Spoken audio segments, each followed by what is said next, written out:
All right. Well, we are here in Arlington, Virginia with Taylor Garcia. Taylor was number 15 in the country for women's singles in the PPA Tour for 2023. Is that right? Yep, that's right. And we're excited to talk to you and hear what the tour was like, your entree to the tour, and what you're up to now. And your background in all Sure. athletics, because you have a very amazing career in athletics. Thank you. So would love to, if you wouldn't mind telling the listeners, that awesome backstory and then what led you into pickleball. Sure, yeah. So I mean, I've always been involved in athletics ever since I was young. I played every sport under the sun. My parents toted me from soccer practice to volleyball to, whatever, soccer. And so I actually in college I was recruited to play tennis. In high school I was recruited to play tennis in college at Washington and Lee University. It's a small D3 school in Southern Virginia, and I did that. Loved it. COVID unfortunately impacted my career. They cut short our season, and we had a sort of shortened season the next year. So I kind of felt like I wasn't really done with my tennis career, and so I got an opportunity to do a fifth year at George Mason University in Arlington, which is how I ended up here. And so I did my fifth year, got a master's degree. Obviously tennis was great. Playing at both the D3 and D1 levels, it really gives you a wide variety of what you can do in tennis without going pro.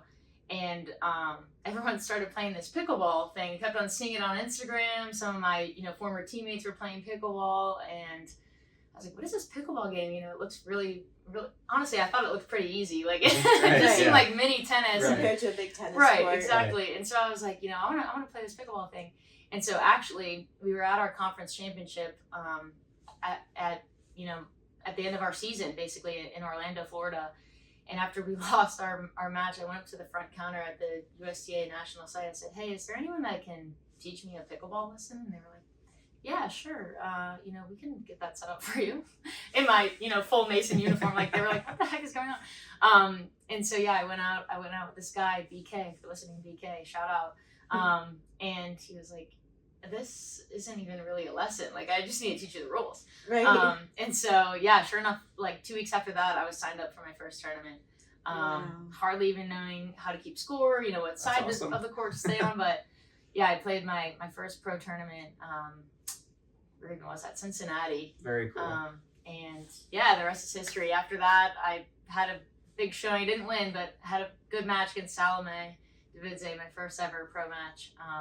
And then, yeah, I got some sponsors, and here I am. So That's great. And was that doubles, mixed doubles, singles? Singles. Yeah, doubles took a while for me. Honestly, I mean, I'm still learning the doubles game. But definitely I'm a single specialist. Multiple people have described me as that. I would self-describe as a single specialist. I just love, the athletic capabilities of playing singles, and I love singles in college tennis as well. So it's translated quite nicely. So in tennis, did you ever play? Were you a big doubles fan at all? I mean, did you play at all? I mean, I did. Yeah, okay. I liked doubles in tennis as well. Had some really great partners over the years, and always found myself at the top of the lineup in the doubles lineup as well. But yeah, singles was just, it's all Your bread on and you. butter. Yeah, it's all on you. You can It's a be lot less stressful. crazy. Yeah, it's less Yeah. stressful. Yeah. So yeah, I love singles. Nice. Oh, that's awesome. And what about the shots themselves? How did they transfer over from your singles in tennis to pickleball? Well, I think I was kind of like the anomaly singles player in college. A lot of girls, they stand at the baseline, they hit the ball hard, they don't move that much. I always say, like, I played like a guy. Like, I had an all court game in singles, and so I would serve and volley, I would drop shot, I would hit a tweener in my singles match. People would be like, what are you doing? Yeah, Oh I was my like God. a crazy That's awesome. person on That's the awesome. singles court. And so I think that translated quite nicely. And from doubles too as well. Like, I quick hands, I had good volleys in doubles.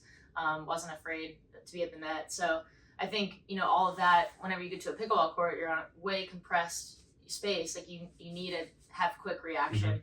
And so, yeah, I think that all of those things kind of translated nicely. When you made the transition, did you have any goals or aspirations in pickleball, or did you just want to see what it was about and have fun? I did. I think, a lot of tennis players, they come in, especially now that the game is, developed and there's more money and, more notoriety or whatever, limelight on pickleball. A lot of tennis players think, oh, this will be really easy. I'm just going to come in, and especially if they came from the pro level, they think they're going to run the circuit.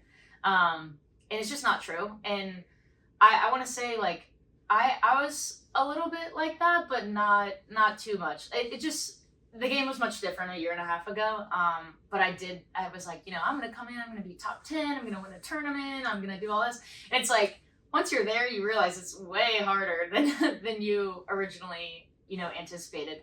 Now I definitely have had success. I made it to the top 15 in singles on the PPA tour, and then I made a couple quarterfinals. I made a semifinal. I got 4th place in Daytona last year. So yeah, I've had some really good wins. I definitely don't see any of the things that I've done as like a failure in it by any means, but it's definitely not as easy as people think.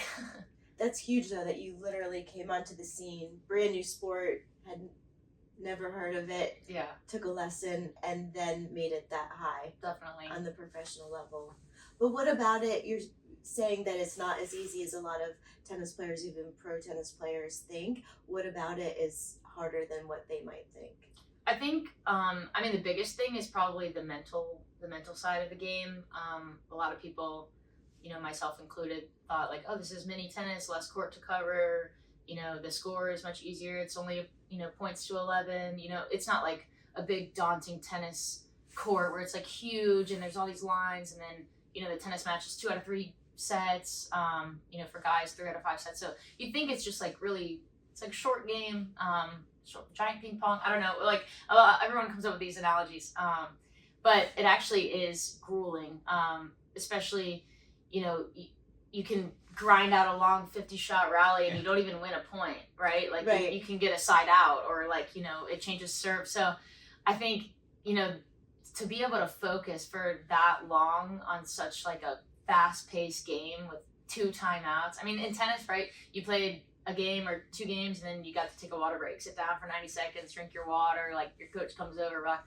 No, like in pickleball, it's like bang, bang, bang, like you better be ready. Just stay out there. So I think that's the hardest thing is probably the mental side of pickleball. And then of course you've got everything else. People talking about, oh, I just signed with this brand, or oh, I just picked up this new paddle. It's gonna be the hottest one on tour. And there's a lot of noise in pickleball, just because I think it's so new that everyone wants to dump their money and opinions into it. And the innovations are like flashing. It's almost like a 24-hour news cycle of like craziness. So everyone wants to get in. So yeah, just really, if you wanna make it to the top, like you really have to be just like locked in. Like I don't even know how some of these people do it.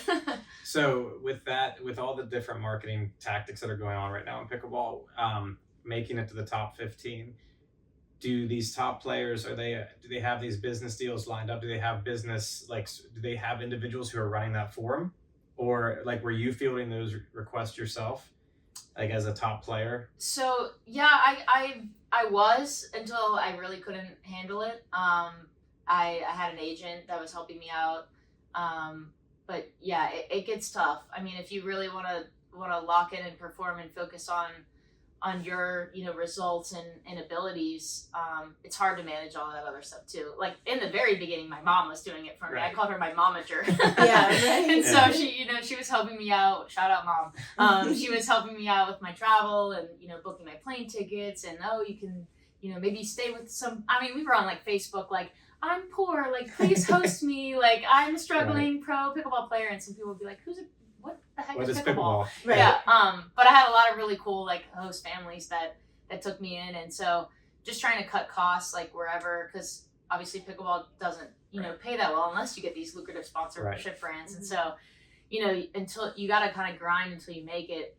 And then I was very fortunate whenever I was at the top to secure some good brands. So definitely it's it's a mind game, and it's hard. It's challenging. It's not easy. And I think a lot of people see like pro level anything and they think that it's very lucrative. It's this walk in the park. I mean, Sure. obviously people who play any sport know that if you're playing a pro level, you're grinding off the court, on the court, whatever you're doing. But it is interesting whenever, I mean, obviously with us starting to travel for the podcast, we're like doing that. You know, we're like, hey, can we stay here? Can we stay there?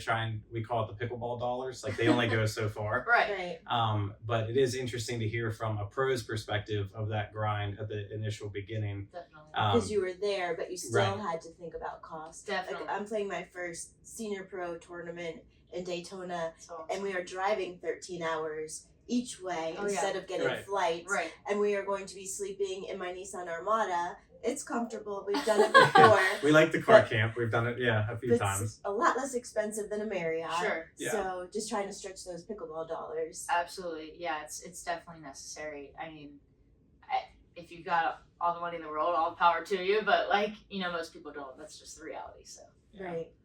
Another aspect I was thinking when you mentioned that the mental side was tough, transitioning from tennis, no matter how high someone achieves a level in tennis, to pickleball, that me coming from a tennis background to pickleball, I find that it's so much pressure to get up from point one in pickleball, because in tennis you can be down a couple games and you're feeling like, oh, it's only love 2, I have all the time in the world to come back. But in pickleball, you cannot be down. That's 8 points right there. Right. You're almost done. Right. So that was a really hard mindset shift to go from a long tennis match to how short pickleball matches are. Did you find that at all? How short and intense pickleball matches are? Definitely. Like I would definitely say the intensity of it was hard. Because like I said earlier, like I feel like you grind really hard and you work really hard for a point, and 40 ball rally, especially in doubles, you get into these dinks that last like a million years, and then you don't even win the point. Like, or you win the point technically, but you don't But you get don't the get point, doesn't right? count for And something. so it's like, Right. oh, like it's very, very demanding to lock in. Yeah.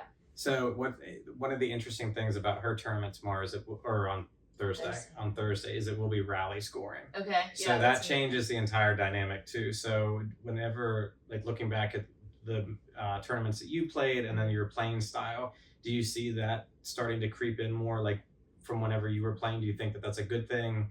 Do you think it's bad? I mean, my opinion is like it's good for TV because it's good for Sure. points. Like it keeps things moving. It's more exciting. People are going to play they're going to start to change their game. But from a pro player standpoint, how do you feel that impacts it? So whenever I first started, I mean, there's no such thing as rally scoring. Like, I mean, maybe we would do it in practice or something, but that didn't exist in tournaments. And then, towards, I guess, the end of last year, middle of last year, I'm kind of getting my timelines confused, but the APP adopted, the rally scoring for singles. And so I played a couple tournaments, that were rally scoring, and I remember my first one was in Chicago, and I was so thrown off. Like I remember, I used to be, or I still am, I guess, someone who hits my serve super hard, right? Like especially in singles, like if I miss 2 to 3 serves a game, that was like a good game for me, because that means I'm going for my serve, right?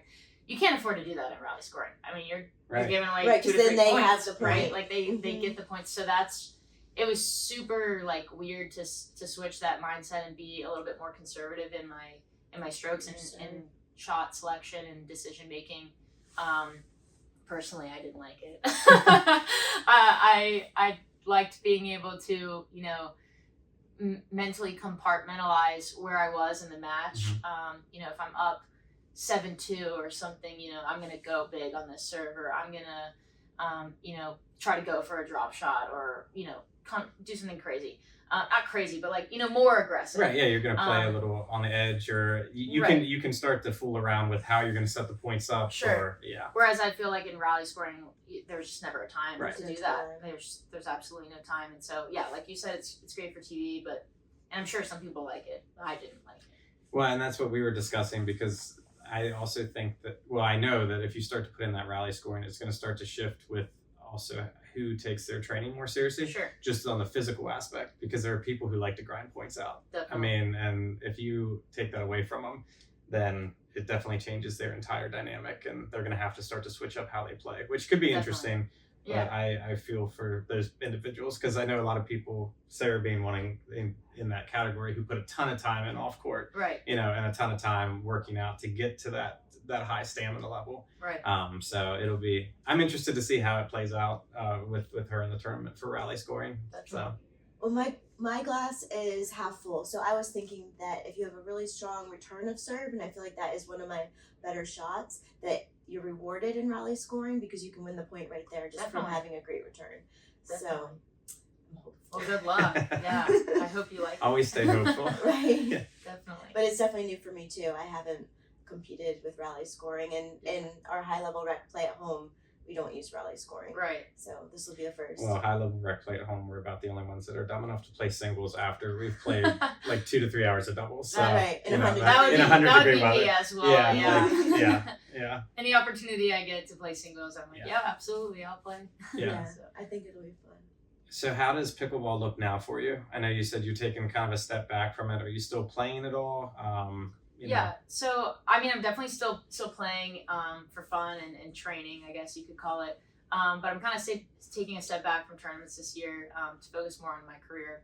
I actually, I kind of, told my sponsors, I want to focus more on like community building with pickleball and doing more, fun engagements with people who maybe have never heard of the sport or, don't get an opportunity to play. So I shipped a bunch of paddles over the holidays through the Iraqi Children's Foundation to some girls in Iraq who, don't get to play pickleball. They don't even know what pickleball is. So I'm sending them over a little video and like, this is how you Oh, that's play cool. America's coolest, biggest blown up sport. Like it's really cool to see their excitement for that.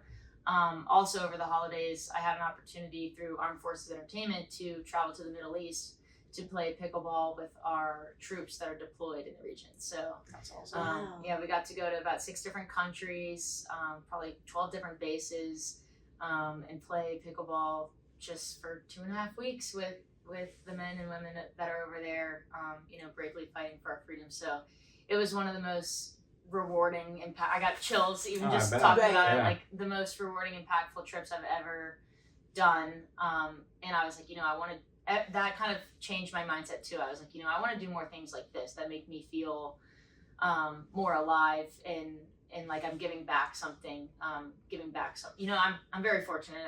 I'm talented at pickleball. I've gotten to travel around the country, even the world. I went to a tournament in Spain to play pickleball, but I want to spread that to other people. I don't necessarily need to go travel to Minnesota or Houston, Texas, or whatever to go play. Like as nice as those places are, to go play, a PPA or APP tournament. Like it's fun. I definitely am not discouraging anyone from doing it. Like it's definitely fun.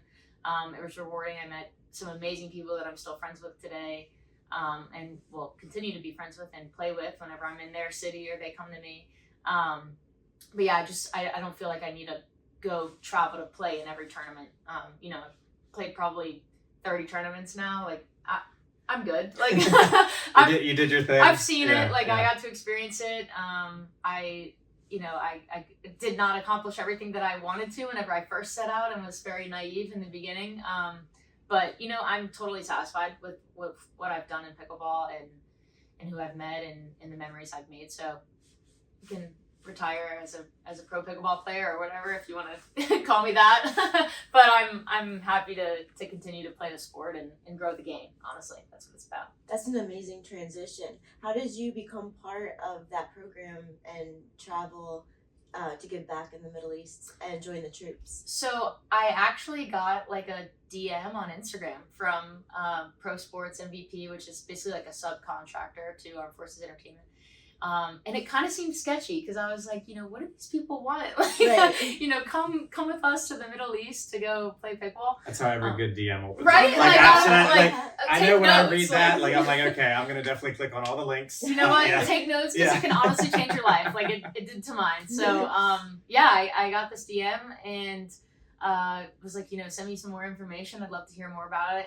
And so Brian from Pro Sports MVP and then Fabrizia from Armed Forces Entertainment, they really kind of looped me in and they were like, hey, we've done this tour before with Danny Jensen, who's another pro on tour from Arizona. Shout out Danny.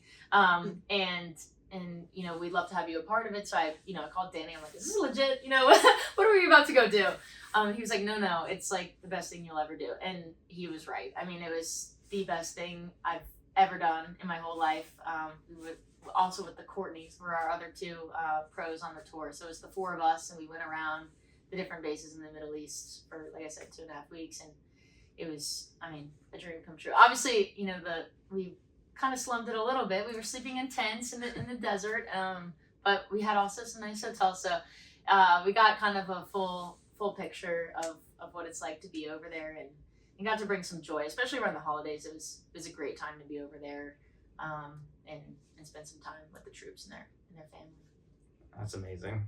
That's That's amazing. truly amazing. And it sounds like you came away with even more maybe than what you gave to them. Definitely.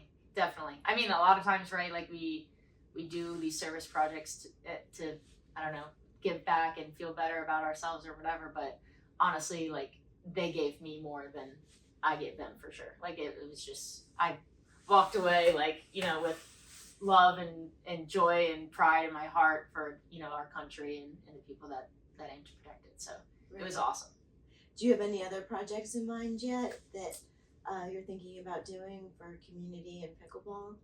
Actually, in a couple weeks, I'm originally from New Orleans. I grew up there. I'm going home to my hometown, Mandeville. It's just north of the city, and we're gonna do an event with my sponsor, Pepino. And so they are like a lifestyle clothing athletic brand, building. You know, they like to do a lot of community events. And so I was talking with Marcelino, the owner. Shout out Marcelino, and we were like, you know, hey, why don't we kind of make some sort of community event out of this, maybe around Mardi Gras, go to New Orleans, whatever. So perfect time. So we're going at the end of this month to do a little event at Pelican Park, which is a local park. My parents go play pickleball there. I go whenever I'm in town. So yeah, we're gonna have, you know, some games, and people can challenge me for some Pepino swag. So stuff like this, I don't know. We'll see what we got going on, but it'll be fun for That's sure. awesome. That sounds great. And give back to the local community that Definitely. might just be starting the game or look up to you in some way. Yeah, they've got an established, you know, event space there and community, but always happy to go in and rough them up whenever I'm in town. That's amazing. Especially Jeffrey Brown, if you're watching this. Just give us his socials. We'll tag Yeah, him. yeah. It'll be fine. Right. So I have a question for you. Sure. You achieved a very high level in college tennis and then transitioned to pickleball and pro pickleball. So when you were growing up as a competitive tennis player, pickleball wasn't on your radar. You said you hadn't heard of it until later on. Now looking back, what advice would you give for young, highly competitive tennis players, let's say like 12 years old? So they're at a crossroads, they can continue at that high level of tennis, or do you think they should transition at that early age to pickleball?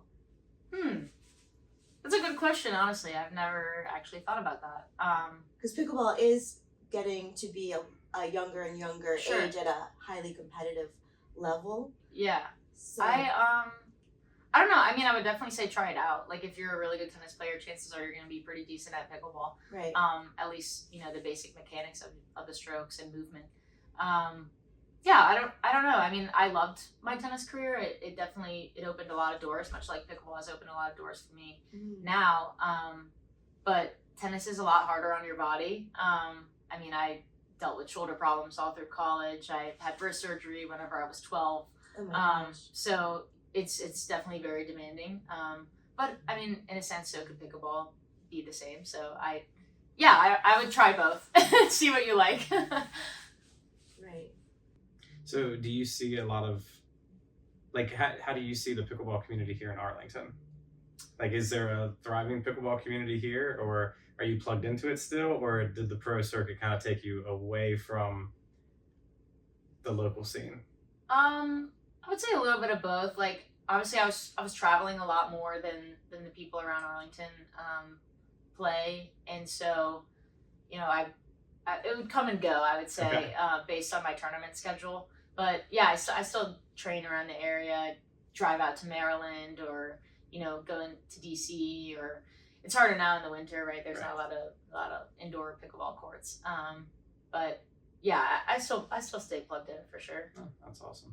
Try to go to things whenever I can. Especially if there's like a local tournament, Right.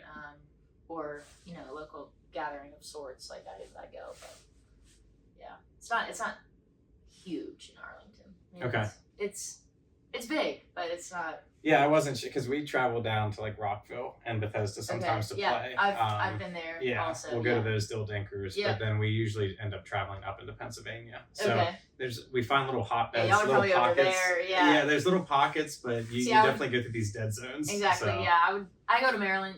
Frederick and Bethesda and Rockville and stuff, and then also southern to Richmond or on the coast. I've been to Virginia Beach a couple times. So Nice. yeah, it kind of just depends on where people are in the area. If they've got some pickup games going, I'll go there. Cool. So yeah, it varies. Yeah, that's awesome. Well, thank you so much for taking the time to do this interview. This has been amazing. Yeah. It's so great to see you again, Taylor. Yeah. We first met 2 years ago at Winchester. At a local tournament, yeah. Yep. Yeah, and it's great to see what you've accomplished. Thank and you. I love hearing about these projects. Yeah, the projects are amazing. That's so cool. Thank That you. is so cool. Thank you. Yeah, I appreciate it. Thanks for having me on your show.